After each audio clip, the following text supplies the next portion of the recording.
Shalom dan selamat pagi. Kita berkenalan dengan satu orang yang luar biasa, yang kisah hidupnya membuat saya menangis bagaimana Tuhan itu sungguh nyata dalam hidup kita. Kita berkenalan dengan sosok yang luar biasa ini. Silakan perkenalkan diri, ibu yang luar biasa ini. Silakan. Shalom saudara-saudara. Saya Syiani, usia saya 57 tahun. Saya seorang penyandang cacat disabilitas. Ya. Ibu ini dulu bunga sekolah, cantik luar biasa.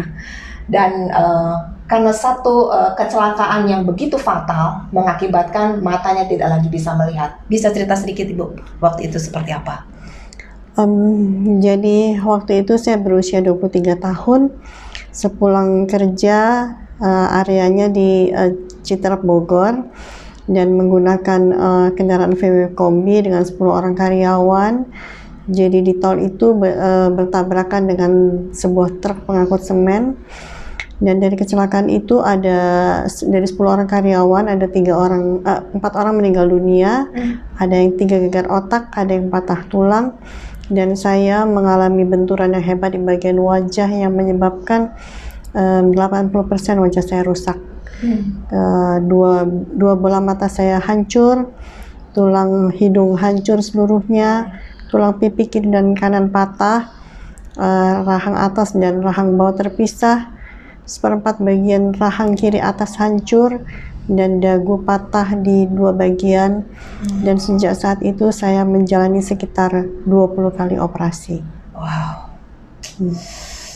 Waktu kejadian itu begitu tahu tidak lagi bisa melihat, apa reaksi Bu Syiani waktu itu?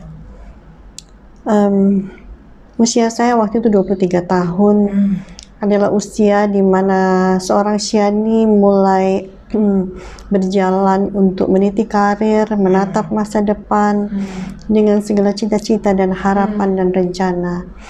Dan suatu terjadi yang tidak dapat saya elakkan, itu membuat segalanya, semua yang ada di hadapan saya, semuanya itu hancur. Gelap segelap yang saya pandang. Semuanya tiba-tiba berubah, dan saya harus menjalani kehidupan yang tidak pernah saya bayangkan sebelumnya, menjadi seorang yang cacat. Tentu saja saya bergumul dan saya tidak bisa menerima kenyataan. Bagaimana mungkin saya yang tadinya bebas bergerak kemana saya mau dan apa saja saya dapat lakukan, tetapi saya harus hanya duduk diam menunggu orang membantu saya untuk bahkan mengambil segelas air pun saya tidak dapat melakukan saat itu.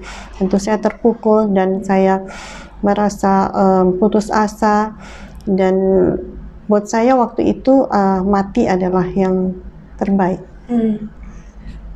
Seperti apa kekecewaannya waktu itu dengan Tuhan? Ada marah yang luar biasa? Itu seperti apa waktu itu? Jadi sebulan setelah saya pulang dari operasi pertama, kedua bola mata ini masih ditutup. Biasalah dokter Indonesia kan selalu mengatakan ya sedang diusahakan, tidak pernah mengatakan yang sebenarnya. Jadi saya tetap berharap walaupun saat itu saya masih dikuasai dengan obat ya, jadi lebih banyak tidur karena memang operasi besar yang saya jalani itu.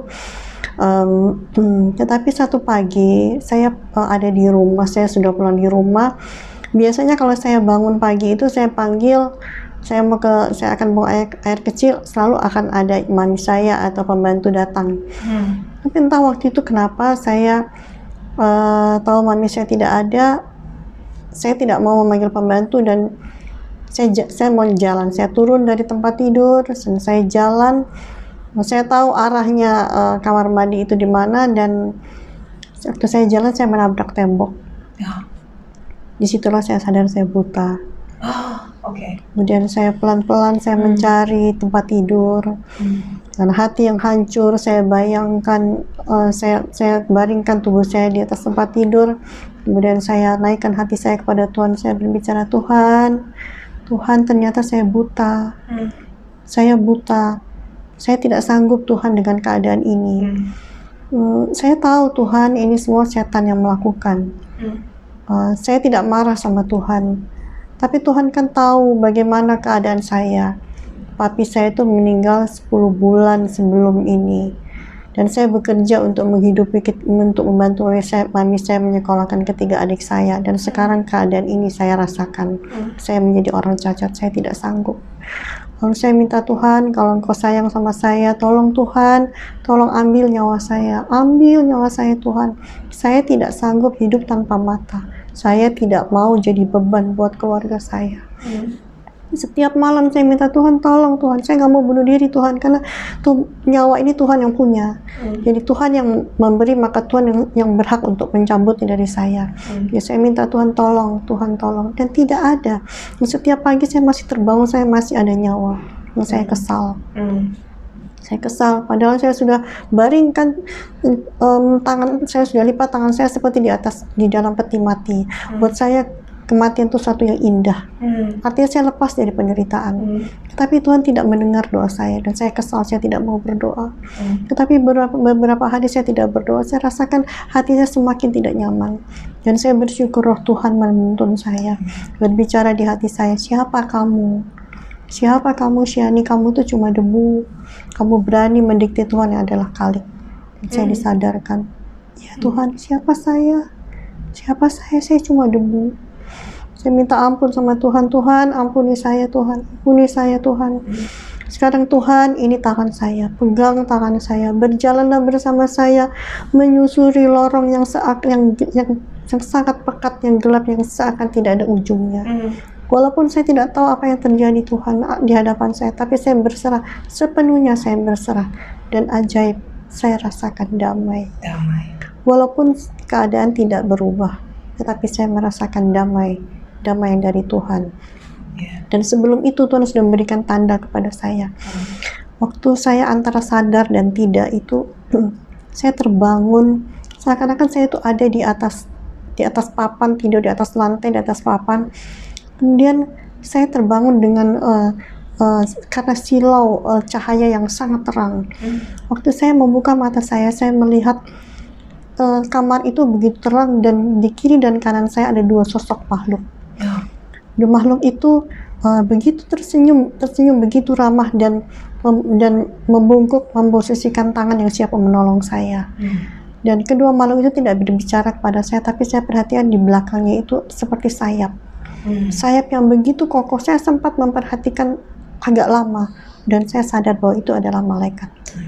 Dan itu adalah tanda bahwa Tuhan berikan saya dua malaikat yang selalu menjaga saya, dan itu menjadi kekuatan dan penghiburan buat saya. Itu berarti satu turning point iman untuk bangkit lagi saat itu ya. Tahun berapa Bu Syani waktu itu? Tahun 87, tepatnya kecelakaan itu 25 Juni tahun 87, dan saya baru masuk kerja itu di Desember tahun 86, baru 7 bulan. Berarti saat meniti karir dan begitu banyak harapan, Tuhan izinkan itu semua terjadi.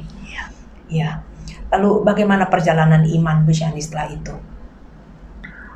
Operasi yang seakan-akan tidak hentinya, satu bulan, 2 bulan, 4 bulan, itu berturut-turut operasi itu saya jalani. Pada waktu saya mulai belajar untuk menerima bahwa saya orang cacat, saya coba menyesuaikan diri menerima kecacatan itu. Tiba-tiba vonis bertubi-tubi datang kepada saya, harus operasi ini, keadaan ini dan keadaan itu. Saya lelah, saya capek. Tuhan, masih belum cukup semuanya ini. Saya lelah Tuhan. Saya takut. Ada di atas meja operasi, ada di dalam kamar operasi yang dingin. Itu antara hidup dan mati. Dan Tuhan sudah melaluinya itu. Tuhan sudah menolong saya untuk melalui semua itu. Tetapi itu tidak membuat saya untuk saya merasa cukup di situ. Karena tidak selesai. Terus ada. Waktu dokter menyatakan mata saya tidak bisa, ternyata memang saya buta. Dan kemudian operasi itu gagal. Kemudian saya harus menggunakan mata palsu, bedah mulut yang berkali-kali. Menuntut saya untuk, bukan menuntut tetapi sebagai manusia tentu saya merasa saya tidak sanggup lagi. Tetapi ajaibnya Tuhan, ternyata di saat-saat kesendirian itu, itulah saat-saat yang berarti buat saya dengan Tuhan. Disitulah saya bisa menyampaikan hati saya dengan Tuhan. Tuhan, ini yang saya rasa. Pegang wajah saya, Tuhan. Tuhan, rasakan desiran-desiran kepedihan di dada saya. Tuhan tahu saya sendiri. Tuhan, saya tahu saya menghadapi ini, Tuhan. Dan saya bisa begitu bicara dengan Tuhan seperti muka dengan muka. Di saat kesendirian itu, di saat saya merasakan sakit itu, saya panggil Tuhan begitu dekat di hati saya. Dan saya boleh merasakan Tuhan mengelus kepala saya. Dan saya boleh merasakan kedamaian gitu. Dan saya menyanyi, dan saya bisa memuji Tuhan di dalam keadaan kepahitan itu. Dia betul-betul memberikan ketenangan untuk saya. Dan dia mengingatkan kepada saya bahwa segala perkara dapat kutanggung di dalam Dia yang memberi kekuatan kepadaku. Bahwa pencobaan-pencobaan yang kamu alami adalah pencobaan yang biasa. Saya komplain, Tuhan, ini biasa buat Tuhan kah? Tapi tidak biasa buat saya. Teman-teman saya itu sudah ada di puncak karir. Mereka bisa semua itu mereka bisa dapat, tetapi saya tidak. Saya hanya sepi sendiri. Orang menengok saya itu tidak sanggup untuk bicara, tidak tega dengan keadaan saya. Jadi saya mau sharing ke siapa? Hanya Tuhan yang saya panggil. Tuhan, rasakan kepedihan di hati saya. Desiran-desiran itu kau rasakan, Tuhan. Saya capek. Dan waktu dokter mengatakan kepada saya bahwa ada tumor di mulut saya, itu seperti sudah nggak sanggup membicara apa lagi. Saya hanya bilang, Tuhan, kau tahu. Kalau boleh saya mati, tetap saya minta saya mati. Kalau boleh saya mati. Saya capek, Tuhan, saya capek. Masih belum cukup semuanya ini, Tuhan. Manusia saya itu tidak terima. Dan pertanyaan yang pernah saya simpan di hati waktu kecelakaan itu, Tuhan, di mana waktu itu? Bukankah Yesus itu juru selamat buat saya? Di mana? Kenapa Tuhan tidak selamatkan saya? Tuhan, kenapa tidak bertindak buat saya? Tuhan, di mana waktu itu? Saya simpan pertanyaan itu dalam-dalam di hati. Saya tidak pernah ucapkan. Karena saya menunggu Tuhan menjawabnya sendiri untuk saya. Saya tetap menunggu itu. Tapi yang selama saya menunggu, yang saya alami adalah ujian kehidupan yang sangat berat, yang sepertinya itu belum cocok untuk saya sebagai seorang yang masih berumur 23 tahun saya jalan itu belum cocok sepertinya, Tuhan. Saya komplain begitu. Tapi Tuhan izinkan.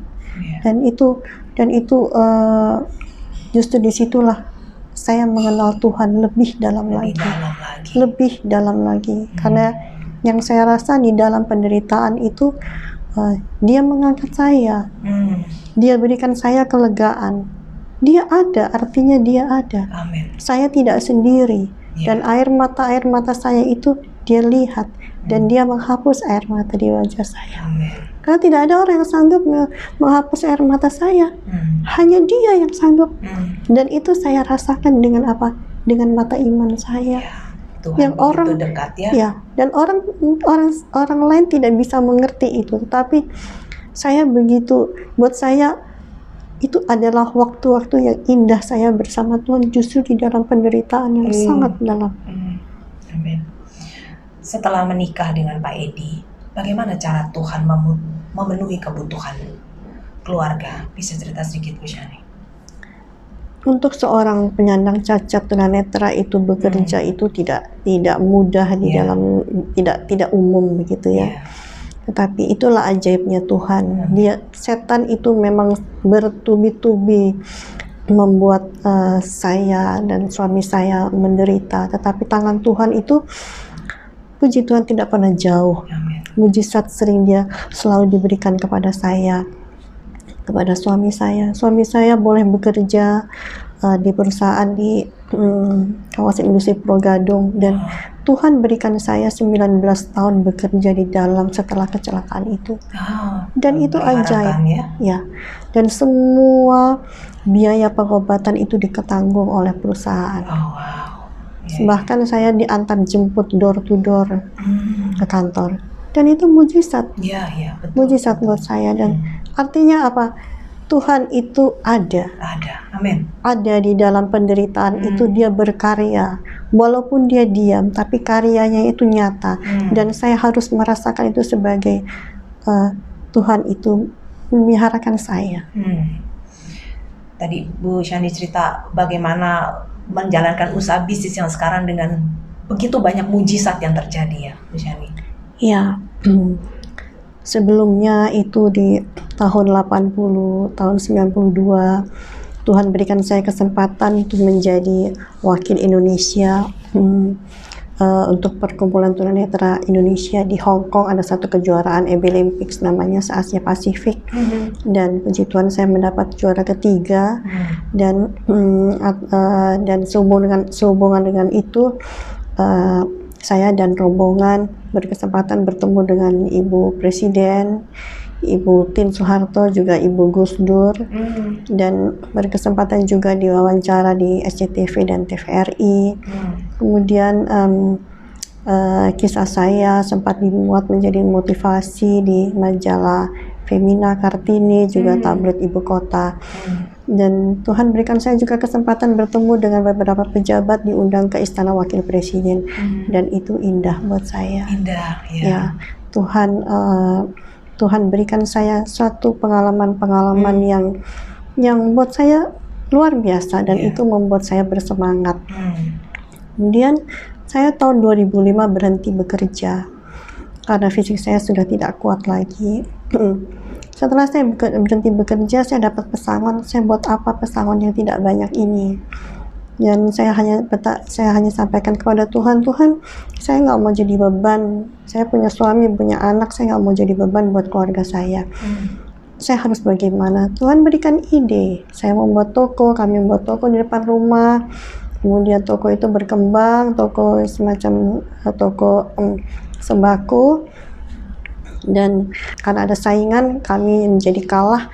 Akhirnya Tuhan tuntun saya untuk menjadi supplier. Dari tahun 2007 kami menjadi supplier. 2013 itu menjadi dari toko menjadi badan usahanya, menjadi UD. Kemudian kami ada 2 orang karyawan. Anak saya ikut aktif membantu. Dan pada tahun 2018 puji Tuhan berikan kami kesempatan untuk mengelola sebuah PT kecil. Ya, dan itu adalah mujizat. Bagaimana di dalam keadaan yang tidak melihat, saya dan suami saya, anak kami berusia 21 tahun bisa menjalankan PT ini. Tidak mungkin, hanya memang bergantung dengan Tuhan. Maka semuanya itu berjalan, dan ada sekitar ada lumayan banyak customer kami, perusahaan PMA. Dan itu semua keajaiban membuat saya hari demi hari itu merasa terpersona dengan Tuhan Yesus. Itu apa yang karya yang dilakukannya untuk kami. Dalam keterbatasan, dalam ketidakmampuan, justru kita lebih mengandalkan Tuhan ya Bu Shani. Amin. Ya. Apa pesan Bu Shani buat yang hadir pagi ini? Bapak, Ibu, Saudara sekalian, kita ini hanya debu. Jadi kita tidak pernah tahu bahkan apa yang terbaik buat kita. Keinginan-keinginan kita hanyalah keinginan daging.